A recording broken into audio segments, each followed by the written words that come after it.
YS Rajasekhara Reddy ఆస్తుల పంపకాలపై ఆయన సతీమణి విజయమ్మ సంచలన వ్యాఖ్యలు చేశారు.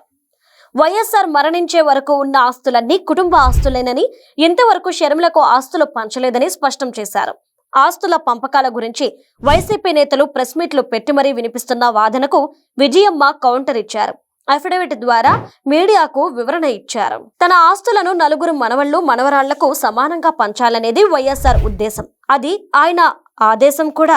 వైఎస్ కుటుంబానికి దగ్గరి వాళ్ళందరికీ తెలిసిన వాస్తవం ఇది. ఎంఓయూలో షర్మిలకు రాసిన ప్రతి ఆస్తి ఆమెకు దక్కాల్సిందేనని, వాస్తవానికి షర్మిలకు న్యాయంగా రావాల్సిన దానికంటే తక్కువే రాశారని విజయమ్మ చెప్పారు.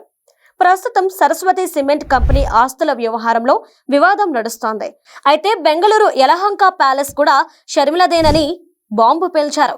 ఇప్పటి వరకు షర్మిలకు ఇచ్చానని చెబుతున్న డబ్బంతా ఆస్తుల మీద వచ్చిన ఆదాయంలో ఆమె వాటా మాత్రమేనని తేల్చి చెప్పారు. జగన్ ఇప్పటి వరకు తన మేనల్లుడు మేనకోడలికి అన్యాయం చేశాడని, ఇప్పటికైనా న్యాయం చేస్తాడని తల్లిగా ఆశిస్తున్నట్లు తెలిపారు. నిజం ఏమిటో దేవుడికి, నా కొడుక్కి కూడా తెలుసు. దేవుడి సాక్షిగా నేను రాసినవన్నీ వాస్తవాలు మాత్రమే అని అఫిడవిట్ ద్వారా విజయమ్మ తెలియజేశారు. వివేక హత్య కేసులో ఆయన కుమార్తె సునీత మీద కడప ఎంపీ అవినాష్ రెడ్డి చేసిన వ్యాఖ్యలను ఖండిస్తూ షర్మిల చేసిన కామెంట్స్ వైసీపీని షేక్ చేశాయి. జగన్ లాంటి అన్న ఉంటే శత్రువులు అవసరం లేదని చెప్పడం సంచలనం సృష్టించింది. ఆ దెబ్బతో ఫ్యాన్ పార్టీ నేతలంతా షర్మిల వ్యాఖ్యలను కౌంటర్ చేస్తూ మాట్లాడారు. పనిలో పనిగా జగన్ ఆస్తిలో షర్మిలకు వాటా రాదని చెప్పేశారు.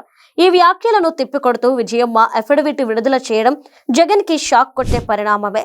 మరి ఇప్పుడు వైసీపీ నాయకులు, ఆ పార్టీ సోషల్ మీడియా సైన్యం జగన్ తల్లి మీద కూడా ఎదురుదాడి చేస్తారా, లేక ఆమె చెప్పిందే నిజమేనని ఒప్పుకుంటారో చూడాలి.